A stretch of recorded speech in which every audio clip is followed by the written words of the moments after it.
and welcome back to Comic Frontline. I'm Chris and you're here with me once again for another comic book review. And in this video we are going to be talking about Action Comics issue number 979. The next issue is going to be 980. There are only 21 more issues until we hit issue 1000. That's insane. That's awesome. 10 months plus, 10 and a half months away. Very excited. But for today, we're talking about 979, beginning of a new story arc, Revenge. But before we get into issue 979, I got to give you guys two things. Number one, you're going to have some preview artwork going on this side of the screen right here. Number 1.5, I apologize for the screaming. Tommy is playing with the dog in the other room. And number 2 is, spoiler alert warning, I will be going in depth with issue number 979. And if you haven't read this issue yet, you don't want complete and utter spoilers. You want to have, you want to go into this book, on your own first. And then you come back and see if we agree or disagree on those spoilers. However, I like to give an overview at the beginning before we get into the book. So, issue 979. Now, see, this is where I kind of was a little confused because I thought that what we were getting before, where Superman was trying to figure out, where the inconsistency in his life was and everything, and we saw the beginning of the formation of the Revenge Squad. I thought that was going to continue into this, but apparently they separated the story. So that was one story arc. Now we're in like the next story arc where now it's more focused on the Superman Revenge Squad. But again, you get to see the beginning of the formation in the previous story arc. So these two story arcs are going to probably go hand in hand with each other. So that's why I was surprised when I saw part 1. Artwork in this book is really awesome. We see the return of Mongol in this book. We get to see another return in this book, which I will not spoil in this part of the overview. But we also get to see a nice Lois and Clark moment. I got a really deep Lois and Clark feel in this book. And when I say Lois and Clark, I mean Lois and Clark, The New Adventures of Superman feel. And I liked it. And Superman finds some stuff out. And this is where, see, I guess it makes sense that this be a new story arc, because this is where Superman is now becoming aware of what's going on in the background with the Revenge Squad. So, well, he doesn't know it's the Revenge Squad, but he's becoming aware of what's going on. And now he's going to be dealing with what's going on. I enjoyed this book. There were also moments in this book that gave me a really deep Christopher Reeve movie feel. And there were certain panels where you see Clark, change into Superman. That gave me a Christopher Reeve feel. I don't know why. It was so reminiscent of the scene in Superman 2 where he was running down the alley and he changed. And then there was a few flying scenes that really made me feel like the Christopher Reeve movie as well. I don't know why, but this book gave me several Superman feels from different places. Lois and Clark, Christopher Reeves, all those different points, and the story itself, the way it's developing, really interesting. I'm really looking forward to where Revenge is going to go, because now we know that Superman is aware, and now we're going to start seeing him versus them. But the Revenge Squad needs one more member, and I'm not going to spoil who that is, but I think anyone who's been reading the spoilers for this book already basically kind of knows who that last member is going to be. I'm praying it doesn't cross over to Suicide Squad. But I do know the Eradicator is going to make an appearance, I think, in 2 issues from now from Suicide Squad. So for those of you that want complete, stories, keep an eye on Suicide Squad. I don't read Suicide Squad. I might check it out digitally just to keep an eye on what Eradicator is going to be doing in that story arc. But other than that, I'm not going to be bothering reviewing Suicide Squad. So that was a really fast overview. Let's get into the book. So if you don't want spoilers, take it and pause it now.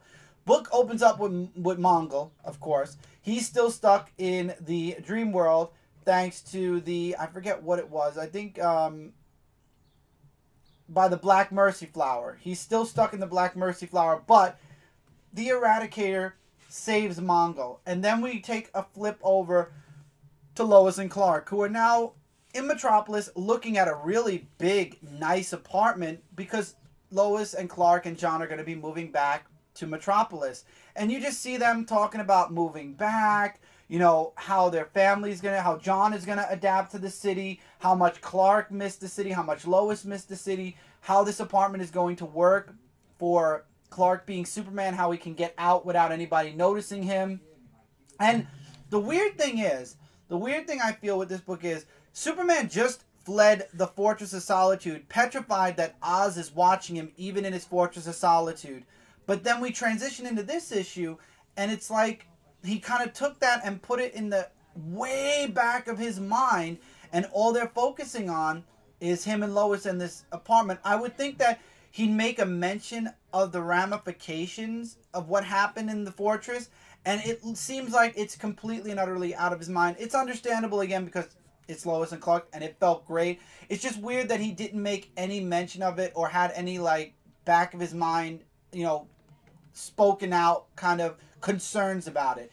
So then the alert in his Fortress of Solitude, the 10th Fortress of Solitude he had in the Himalayas, goes off because Mongol, Eradicator, and Blank go there to get the Oblivion Stone that Superman had hidden in that fortress.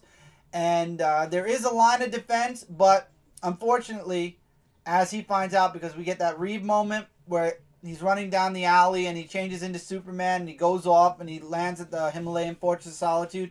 He sees Kalex, and Kalex explains that Blank kind of forced the all clear signal when it wasn't, and they ended up taking the Oblivion Stone, and the two people, Klon and Dratania, ended up being killed by Eradicator, Blank, and Mongol in order to get the Oblivion Stone. But then they go back to the moon, where Hank Hansaw and Metallo are, and Mongol throws the Oblivion Stone at Hank Hansaw's feet, and he's like, you're gonna end up, you know, you once called me master, and he's talking to Mongol because we all know what he did to Mongol in the Return of the Supermen.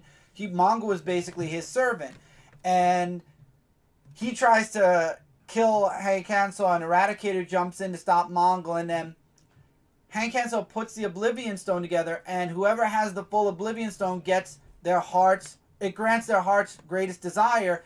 And I don't know, there's a plot hole here, and I'm sure it'll be explained how Hank Hansel ended up going back to his human form. But Hank Hansel's biggest desire was to become the cyborg Superman again. And you just see it's a psychedelic kind of transformation. You just see him like tearing his skin off and his clothes off, and he becomes the cyborg Superman again. And Mongol's like, you again, and they end up having this fight for a little bit, and then you see a scene very reminiscent of the reign of the Superman, because it's a point where Mongol is actually bowing and kissing Cyborg Superman's hand again, and now Cyborg Superman's like, we're not whole yet. We need one more thing. We must liberate General Zod. To be continued. This story arc, man, is setting up to be something awesome. I am excited for where we're going. So we got Cyborg Superman back. Hank Hansel is no more. He is human no more. He is back to being Cyborg Superman. I'd love to know the story on how, for some reason, Hank Hansel went from being Cyborg Superman and went back to Hank Hansel. Because obviously with the big change Superman did during Reborn, that changed to where Hank Hansel remembered being Cyborg Superman, or somehow, I don't know, I hope it's explained. I hope Dan Jurgens, through the story arc, explains how Hank Hansel went from the Lois and Clark Superman story arc, where Hank Hansel was not Cyborg Superman, never was, and was saved by Superman, to now knowing he was at some point the Cyborg Superman, and how he was transformed into, and how his mind, how he remembered he was the Cyborg Superman. I love that. But with that, that's it for this review. I love the artwork in this book. The story is definitely gripping. I cannot wait to see what happens next. Lois and Clark moment. Superman, Christopher Reeve movie moment. This book had so many great things. You definitely, absolutely need to pick this book up. It's going to be hard to top this issue of Action Comics this week. And with that, that's it for this review, guys. Those are my thoughts. Now we want to hear your guys' thoughts. What did you think about Action Comics 979? What did you think of the art? What did you think of the story? Agree on the moments I saw? Disagree? Let me know. We want to hear your guys' thoughts now. Let us know in the comments below. And as always, we are Comic Frontline, your #1 source for comic-related news, reviews, and a whole bunch more. If you're new to this channel, hopefully you'll click that sub button, click that notification bell. This way we're in your sub box and you won't miss out on a single video. And you will be notified if you click that sub bell when we post new videos or when we go live. We have several live shows we do each and every week. At least 3. At most a lot. So anyway, Thank you guys so much. Also, don't forget to check out comicfrontline.com for even more Frontline goodness. Hopefully you guys enjoyed this. Go out and check out Action Comics. It's a really excellent book. It's been excellent ever since Rebirth. Superman is back to how he belongs. Thank God for Rebirth. Till now, and not thank Dr. Manhattan, just thank God in general. Somebody fix Superman. But anyway, till next time, everybody, take care. Keep reading, keep collecting, and I will see you guys really soon in the next video.